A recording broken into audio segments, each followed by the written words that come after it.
Hi everyone, it's Lindsay. Welcome back to another video. Today I want to share with you how to make this DIY journal from an old book.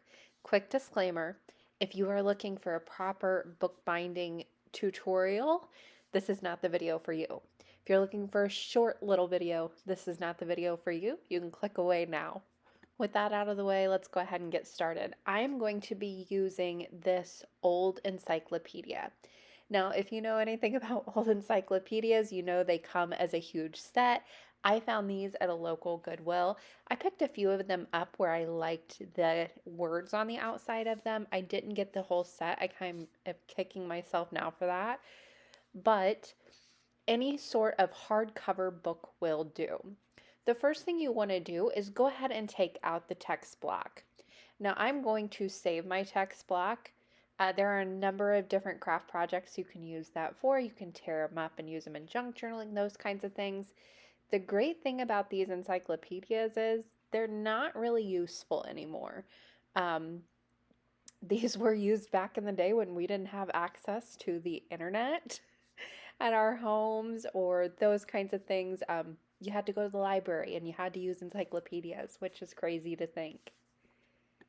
And in our school library and our local library, encyclopedias were not allowed to be checked out. You had to sit in the library and go through them and write down the information that you wanted from each. We didn't have little cell phone cameras and all those things. So the nostalgia is real with this one. So what you want to do is cut out the text block of your book. Like I said, any hardcover book will do. I'm using a sliding knife for this. It's kind of a box cutter. A craft knife will do, any short sort of sharp blade. And you want to just separate that text block from the cover. There is a thin piece of paper holding that into place. And a lot of times it will have kind of a netting backing, almost like cheesecloth behind it. You're just going to cut through that. You do want to be careful. The more held together your book is, kind of the newer it is, the less it's been used, the closer it is going to be to that cover. Well-loved books, older books, they're going to be a little bit easier to separate. But with something like this that hasn't been used a whole lot, you want to be careful that you're not cutting through the cover as you cut through this. So take your time, bend and pull this as you need, and once you get it going, it does come a little easier. The first side cutting away is always the hardest. The second side is a little bit easier because you can manipulate that cover a little bit more.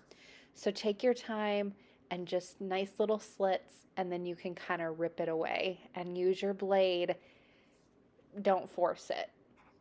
So I have that first side completely away from the cover now. I still have that left side that is still attached. So what I like to do at this point is manipulate the book cover and kind of fold it in on itself, and that's going to give me exactly where I need to cut down from, and that way I can start it without cutting into that cover.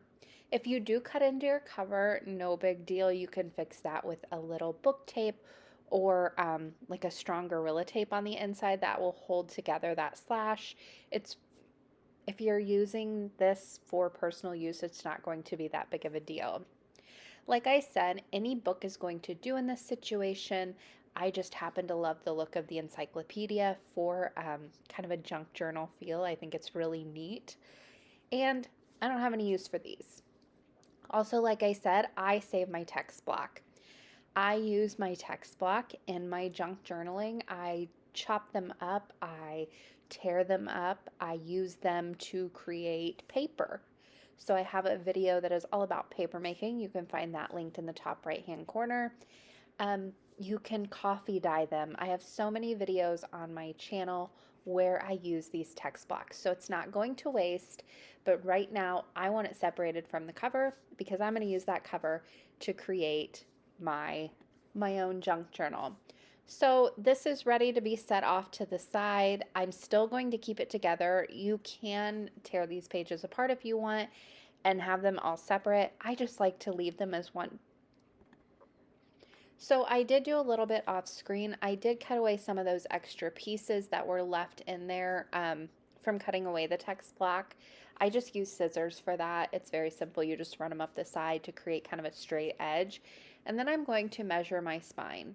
So my spine is 1 inch across, and I don't remember exactly, I think it was about 9 inches down, but I am measuring from the top of that white to the bottom of the white, not the full spine, because that is going to be how big I want my um, signatures. Now, the 1 inch across is how much space I have to work with inside my spine. Now, if you are making this to use as a junk journal and you're going to be adding a lot of ephemera and those kind of things, you want less signatures. If you are using this as a straight journal, you're only going to be writing in it, you might only be adding a few small little pieces of paper or receipts, you can add more signatures. This is kind of where you need to figure out what exactly you're going to be using this for. So measure out all your different areas of your book. Yours is going to be different than mine. No two books, unless you have an encyclopedia like mine, are going to be alike. So each time it's going to be a little bit different. So here I am going to make this a little bit smaller. So I've got 1 inch of spine space to work with. And then instead of that full 9 inches, I'm actually going to bring it down a little bit, and I am going to make it 8.75 inches that I'm going to be working with the length of my paper. So now I need to make a spine insert to sew all of my different signatures to. I like to use, it's kind of a cardboard, but it's a little bit thinner chipboard. This is kind of the same consistency that you would get from a cereal box. So a cereal box works great for this. Any sort of thin packaging, so cracker boxes, those types of things. You want that thickness of chipboard to work with. Not too thick, not too thin. And then I'm going to measure out that length. So 1 inch across, so it's going to fit right inside that spine insert. And then I am going to measure about 8 3/4 inches for the length. And I'm cutting that down to size. Now you can cut this a little bit shorter so it doesn't show out from your inserts, but just keep in mind that you will be sewing your inserts to this. You can always cut it down later on if you have any left over on the top and bottom. You just won't want to cut through your sewing. But now it's time to make our grid of where all of our different signatures are going to go. So for my journal, I will be doing 3 different signatures. Those are the papers that I will insert into the journal. And I'm going to have 3 different bulks of paper, 3 different piles of paper, if you will. So I am going to align my ruler 3 separate times. I'm going about 1/4 inch every single time. And I will make a line, and that line is where my signatures are going to be sewn through. This just gives me a guide of where I'm going to need to punch my holes, with each different signature. I can't actually physically poke as I sew because I just don't have the strength to poke through that many sheets of paper. I pre-drill all my holes, if you will. And you really should be doing that anyway. You shouldn't try to sew this without pre-poking your holes into not only the spine insert, but also your different signatures, and we'll go through all that. But now I'm going to make lines about 1 inch apart, and this is where I'm going to be sewing in my signatures. So I'm going to have thread coming through these holes. So each time the lines are crossing, each time I have a little X, that's where I'm going to be poking holes. Now that I have that all planned out and I kind of have an idea of where I'm going with this, it's time to start making those signatures. Signatures are a whole lot of fun and where you can get really creative. I like to use old book pages, so think about that text block you just set aside. I like to use all different sorts of old books with pictures, with just words on them, different mathematical books, different music sheets, all those kinds of things. You can really go crazy and add all of those in together. And I like to mix them when I create my signatures. I do a lot of coffee dyeing in big batches, and then I just work from what I have available from that. And it does not have to be full sheets like you're seeing here. It can be small receipts, it can be paper doilies, it can be handmade paper, it can be ribbons you put in there, it can be a number of things that you throw into your signatures. Just keep in mind that with each paper you put in, first of all, you need to fold it, and second of all, it adds bulk. So keep that in mind as you're working and think about what you will be using your journal for. Again, if you're going to be adding a lot of ephemera like I do, the less signatures, the better, because these will fatten up and fatten up very quickly. And then if you're just going to be writing, go crazy. Add as many as you want, as many as you can fit and squeeze in there, but give yourself enough room that the book still opens nicely and lays nicely. So I have my 3 signatures ready to go. Each signature has about 10 pieces of paper in it.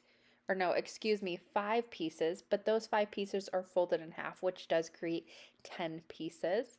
And I'm starting off with some book pages. I have some composition notebook paper that I have coffee dyed in there. And then right in the center, I've went with a very much smaller piece of book page and just tucked that right into the center. So those are my 3 signatures. I've kind of put them all together. I've folded them in half and I've made those creases nice and tight with the bone folder. And now it's time to start playing around with how I want them in my book. So I've got a kind of an idea. I've got a plan going on here. Now I need to cut them down to size. This is optional. I just don't want any pages sticking out from my book. So the rest of them do, but I just had one piece that I needed to cut down to size. So I measured how big of space I had inside my book, which is about 6 inches. And I'm going to cut down my largest piece of paper. Again, this is an optional step. You can have your papers hanging out of the sides. However, if you're standing up your book or if it's sitting on a shelf or you're working with it, know those sides are going to get crinkly. They're going to get disturbed from being out of that cover, which is there to protect those papers. So I like to cut them down to fit into that area that I'm working with. I know sometimes I'm cutting off the best parts of those papers, but it is what it is. I just throw them in a little box and I'll use those as scraps later on. So once I had those all cut down, I'm going to get my signatures ready to go here. Make sure they're in the order that I want them, all put together nice and tight. And then I'm going to make my guide for punching all of those holes out. Again, this is totally optional. You can just kind of put them on together and punch through them, but I find they don't line up very well then. So I like to make myself a guide. I just use some leftover cardstock here. I'm cutting it to about 3 inches, and then I'll cut it down to the size of whatever guide I had, my spine guide, if you will. And that was, I believe, 8 3/4 inches. So I'm going to go ahead and cut that down to 8 3/4 inches, and then I will go ahead and fold that in half. So I've got 3 inches across. I'm going to go ahead and put it at 1.5 inches, put a score line down the center, and that's going to be the fold that I set inside those inserts and do my punching through with my awl, or I'm using a piercing tool. But you can use a book awl. They're very cheap on Amazon. I will leave the supplies that I will be using today linked down in the description box below. So once I have this folded in half, I'm going to use my bone folder to give it a nice crease. Whenever you're making these journals or you're making these books, those creases and how tight they are very important to get the most exact and precise placement you can. So don't just fold with your fingers, use that bone folder to really get those creases nice and sharp. So whenever you're tucking it down into your signatures, it gets right down in there in that crack, and you can really get those placements of the holes really nicely. So I put a line in the center, and then I also folded it lengthwise and put a line in the center so I could line it up on my spine insert. I'm also going to put a little bit of a crease into. That's just going to give me my center on that one. I'm going to line that up with the center on my paper guide that I am creating. And this is going to give me very even results through my signatures, so everything's going to be lined up properly.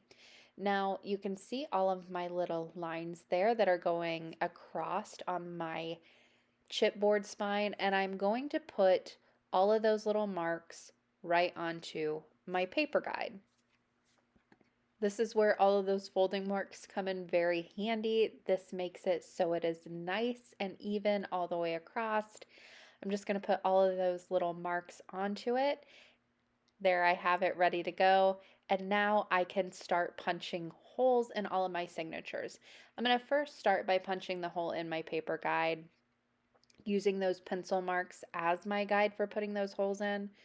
For this, I've got some fun foam underneath this. This is going to catch my piercing tool so I don't go all the way through to my work surface. And I'm putting those holes right on that center mark. This is going to just be a guide for whenever I put them into my signatures to punch those holes right there. Now it's time to start putting the holes in the signatures. Here's a little trick I've learned from watching bookbinding videos. There are tools you can get for this, but an old book, thick book, works really well. Open that book up to the center, put your signature right in there. It's going to kind of hold that crease in place. Make sure everything's nice and tucked in. Put your paper guide down in there, make sure they're all nestled together, and then start punching your holes. Now, as you're doing this, you want to make sure nothing is moving. So I keep my left hand pressed down very firmly, and I use my right hand to punch those holes, making sure that nothing is moving. Because once it's moved, you're kind of out of luck with getting everything right back in place. Now, the great thing about doing junk journaling and vintage journaling, if you do make a mistake, it's not that big of a deal. And again, if you're properly bookbinding, you shouldn't be watching this video. It is not that. There are much better people to watch for like proper bookbinding. Now I'm going to do this across all three signatures. I do them individually, not all at once. Again, just setting it down into that book, lining up my paper guide, the top and bottom, using my left hand to hold everything nice and tight and in place, and then using my piercing tool to press all of those holes down into the signature. Once I am done with putting all the holes in, I'll fold it back up, and I use a paper clip to hold everything together as I set it off to the side and start preparing for the sewing. I don't want to bump those and get those all out of whack, so a paper clip, just a nice simple one, does a good job of holding everything together and nice and in place. Now I'm going back to my spine insert, my chipboard spine insert, and each one of those little X's that cross, I am putting down a hole with my piercing tool.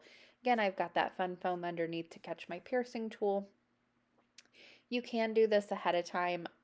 I just like to do all of my piercing at once while I have that tool out.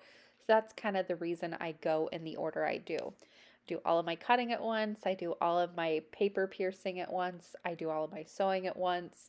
But you'll find the process that works best for you. So there, that is ready to go. And now it is going to be time to start sewing everything in.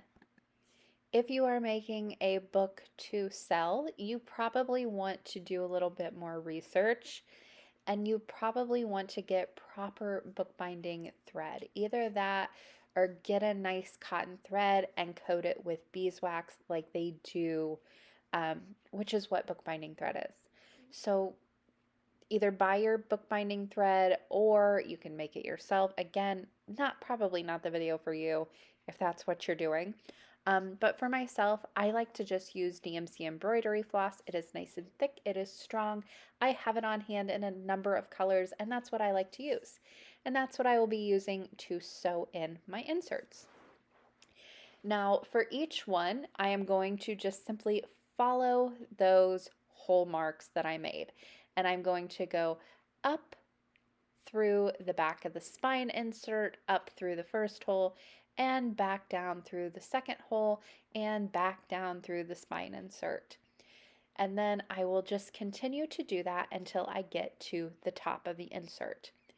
Now for this, there are a number of different proper bookbinding techniques you can use. They are certain stitches you can use for each one. I am not that technical. I am not that great at this process. I like to go up through one hole, down through the next, up through one hole, down through the next, and then I go back down. I feel like that's a very secure stitch for me. It works for me. That's what I do. If you want to do this properly, go watch another video. Also, as you are watching this, it's going to look like the stitches are loosey-goosey. Um, they are at first. As you're working, tighten them up as you go. But it is a little bit easier to work with when they are a little loosey-goosey at first. And also, this first insert is always the worst to sew in. If you are new to this, this is your first one and you're kind of following along and you're doing this and you're like, this cannot be right, this is too hard, I'm frustrated, keep going. It gets easier with each insert, and as you get those first stitches in, it kind of all starts to secure itself together. It does get a little bit easier, but at first everything is kind of a mess. You feel like you're doing it wrong. You feel like everything's falling apart. I promise it's not.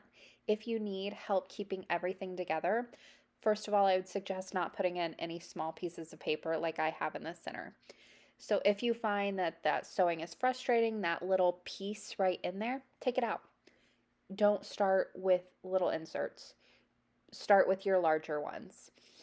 Really quick before I go on, I'm now going back down that insert. So I'm going up through the back, down through the same thing, just opposite. So now I'm going to have stitching on both sides. So everything is nice and secure. So it looks like I have a line right across. So basically I'm using a back stitch up one side of the paper, then back down. So I'm finishing off in that hole. Now here's one thing you'll notice. If I finish off that stitch, I'm going to go right back down, up through, and then I can't start my next insert. So I can't do that. What I'm going to do is once I get back, I'm going to jump over to that next line. So now I'm at my center hole. So it's going to cross over. I'm going to stick my needle up through there. That's just so I know where to insert my next signature. And then I'm going to remove my paper clip, then get my insert ready to go. I like to kind of separate it, use my hand to hold everything in place, and pop my needle right through that first signature hole. Make sure everything's lined up. You don't want to put this in backwards and then have to take all that sewing back out.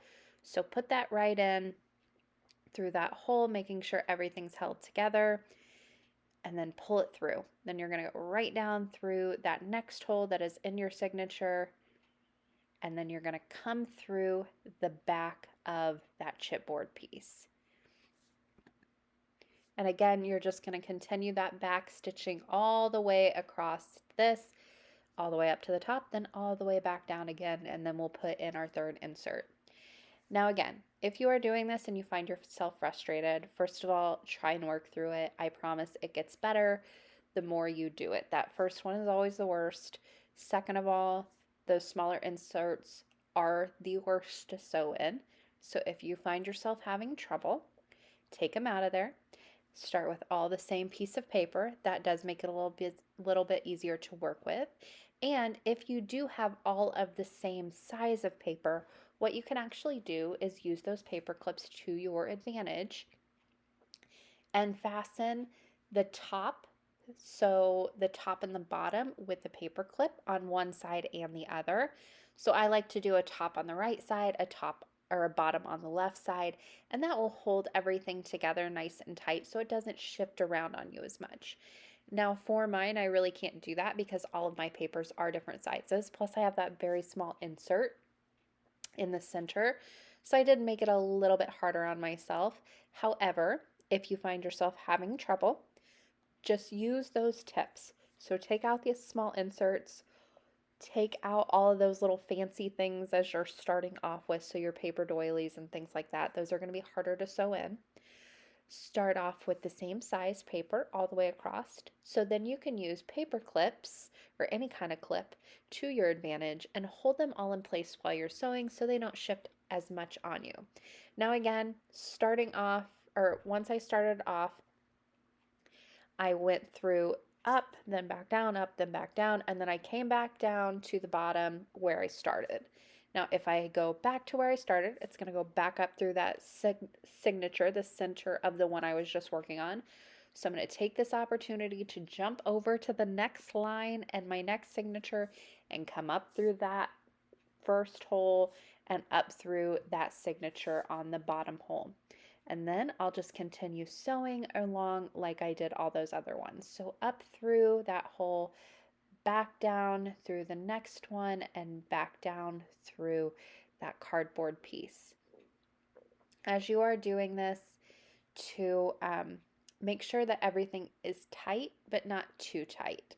So you don't want to pull this until you feel like you're going to rip that thread. And if you pull hard enough to rip embroidery thread, you're pulling way too hard. But you don't want to rip your paper either. So think about how much tension you're putting on this and also how thin. Some of us junk journalers like to use very thin papers, very old, fragile papers. Think about all those things with the amount of tension that you're putting on this.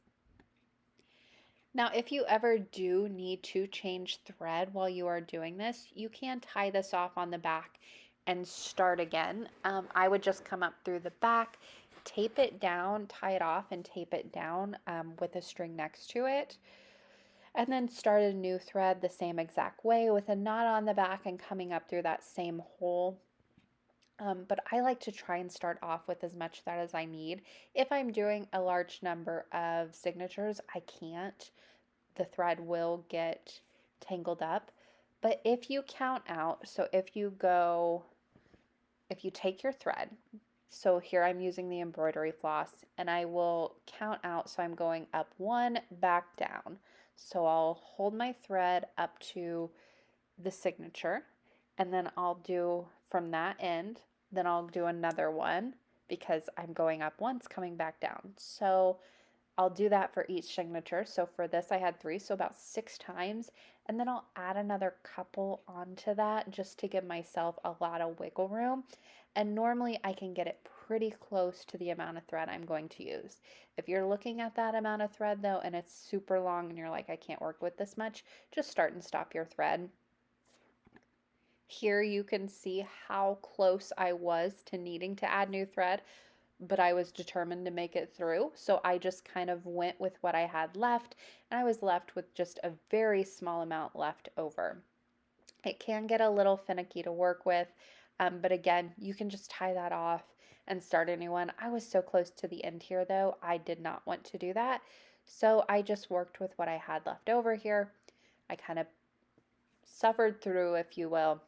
You just add like a few extra little links to that method. You can normally get your string that you need pretty close. Here I just underestimated a little bit, but I will work with what I have. I'm going through that final hole here. I will pull this through, and then there is what I am left with. Now at this point it's time to tie it off, so I will take my 2 little pieces of thread, so my starting and my stopping, and I'm just going to give them a nice tight knot. And there it is. That is the sewing portion of this. Again, a lot of different techniques you can use to sew this together. Check out bookbinding videos if you want proper techniques. This is just how I like to do it for mine. But there you have it. I have those signatures ready to be inserted into the book, all sewn into place.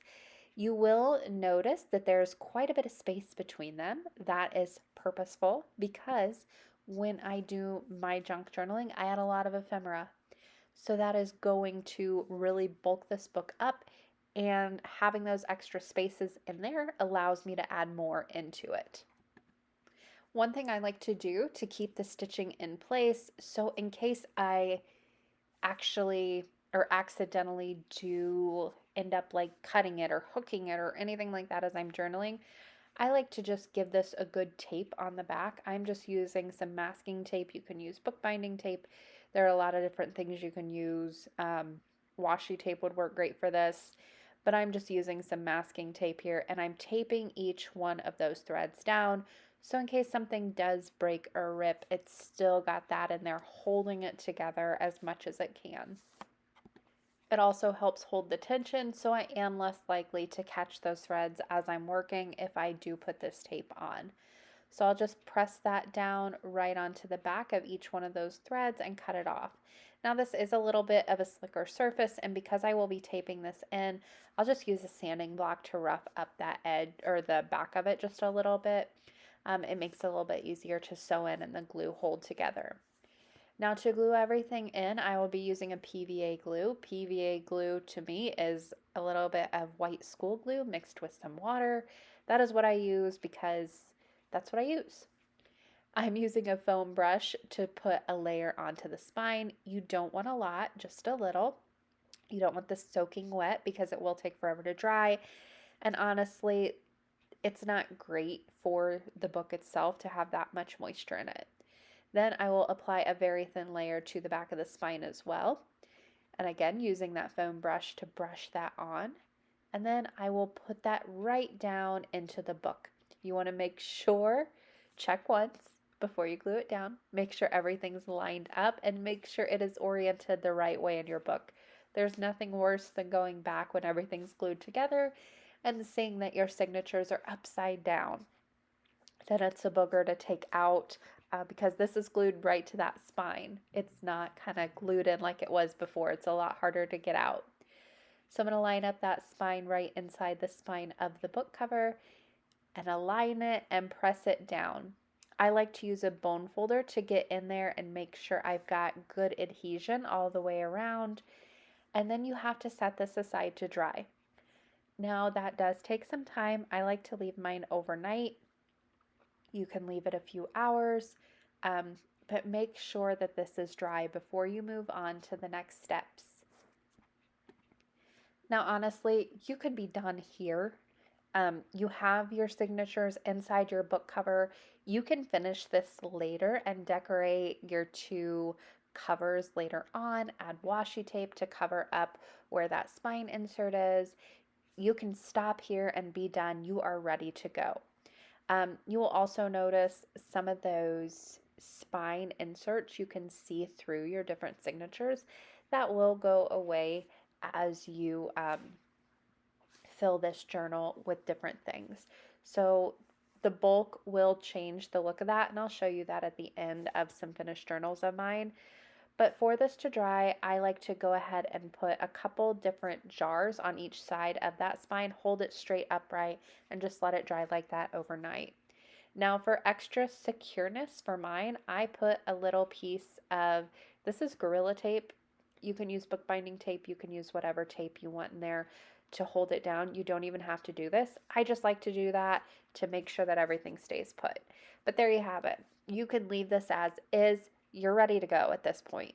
However, I'm going to take mine a few steps further. I'm going to cover up those covers with a little bit of designer paper, if you will. These are just 12 by 12 scrapbook papers that I'm going to cut down and just cover up that tape. Again, use a nice washi tape and you don't have to do that. Decorate it as you will. Whatever you want to do. I'm just going to cover mine up with some pattern paper. I'm using that same PVA glue and I am just putting this down. I've cut it down to size. This kind of has a leather feel to it and it's got some creases in it, so I don't want to give too much pressure or else it will warp and then those creases will come out and all those different things.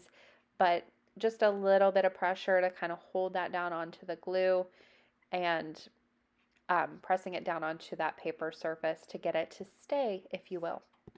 Now, if you wanted to, you could also do this before you put in the spine insert, and then the spine insert would sit on top of that, so it could go all the way across if you wanted to. However, I like to do it afterwards, and then I just add a bit of washi tape to the sides of those to kind of hide any frayed edges or anything like that. But I did that on both sides. I'll go ahead and close my book and kind of hold it together for a second to make sure everything sets in place as it should and to get those creases into that paper where it needs to fold. If this glue dries open, it does tend to want to stay open, so just give it a fold and then give it a few seconds to kind of get those crease marks in it, and there you have it. Now for the next part, I added a bit of washi tape to the sides of that This is just going to go with the journal. This, again, totally optional on these parts. This is just what I'm doing on this one. I don't do it on all of them. And again, this is not the proper way to do it. I am well aware of that. This is just how I like to do it for my junk journals. I'm using them for a very different purpose than proper bookbinding is used for. So keep that in mind as you watch this. But have fun, play around with it. You can't really do it wrong. Um, and yeah, have fun with it. You really, the most important points are making sure that those inserts are secure in there and that you have sewn them in nice and tight and they're not going anywhere. That's the main part of doing this. Other than that, decorate to your heart's content. Have fun with it. Do it to your style. Now I do want to show you a few of my other ones that I've made because each one is a little bit different. So for this first one, when I said they can get chunky, this is not done yet, and this is how chunky it is so far. I've went a little crazy adding in all this different ephemera on these. A lot of these pieces you can find over on my blog for free that you can download and print out, those kinds of things. You don't have to put in your email or anything. They're just over there for you to download and print out. Now, again, really, really bulky these have turned out to be, but you can see, you can't really see that spine in between one because with the bulk, they kind of all start to fit together a little bit better. So keep in mind when you are making your signatures and putting them in, how much you put into your journaling, how much you're going to put into that specific journal, and add the appropriate amount of signatures. If you like to add a lot like I do, the less signatures, the better. You could probably do one or two and be okay. For this one, I added more and I added more sheets of paper. This was one of the very first ones I made, so I didn't keep that in mind. Now this next one, I loved the cover on this one. It was homework for grown-ups. But on this one, I strictly made this one for writing. So there are a lot of signatures with a lot of pieces of paper in it. I might add some ephemera, but not a lot. And you can see I covered up the sides with cardstock and didn't go all the way over. I also made my signatures a little bit more fatter, those kinds of things. So each one's a little bit different. This next one is a very much smaller book. So the spine insert for this one was very small. I only put a few signatures in it. For this one, I kept it very simple with some coffee dyed paper. And again, this one can be used for a number of things. I can add a little bit of ephemera to it, but the smaller the book, the less room you have to grow. So keep that in mind. But there you have it. I hope you all enjoyed this video and it gave you an idea of how to go about doing this process and to kind of let you have fun with it. It doesn't need to be perfect, it just needs to be your own. That is going to do it for me today. Thank you all so much for watching. If you made it this far, you can subscribe right now if you haven't already. Happy crafting, everybody.